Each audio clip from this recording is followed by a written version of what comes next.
జై కేసీఆర్, జై కేటీఆర్, జై ఆనందన. వికారాబాద్ నాయకత్వం వర్ధిల్లాలి.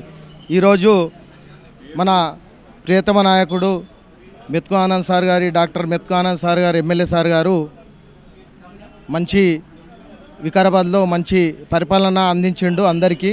అందరు కూడా ఆయన పైన చాలా అభిమానం చూపిస్తూ ఉన్నారు.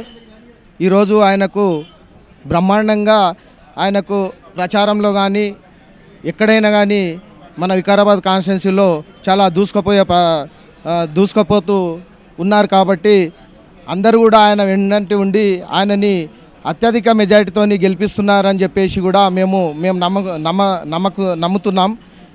ఆయన ఈరోజు అభివృద్ధి పథంలో నడిపించే నాయకుడు. ఆయన అసెంబ్లీలో కూడా ఇంతవరకు ఏ ఎమ్మెల్యే కూడా గలమెత్తి మాట్లాడేటంత ఎవరు కూడా మాట్లాడలేకపోయారు. అదే అసెంబ్లీలో మన ఎమ్మెల్యే సార్ గారు మరి మన అభివృద్ధి పనుల గురించి చాలా వివరించడం జరిగింది.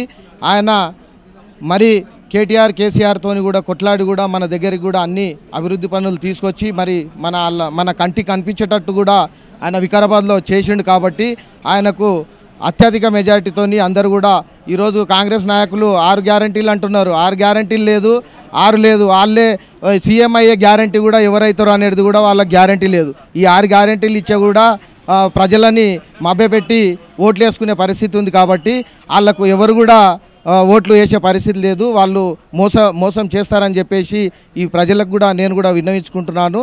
అదేవిధంగా వికారాబాద్లో సారు విజయకేతనం గులాబీ జెండా ఇక్కడ ఎగురుతుంది అని చెప్పేసి నేను నమ్ముతూ ఈరోజు కారు గుర్తుకే మన ఓటు వేసి గెలిపించాలని చెప్పేసి అత్యధిక మెజారిటీతో గెలిపించాలని చెప్పేసి ముగించుకుంటున్నాం.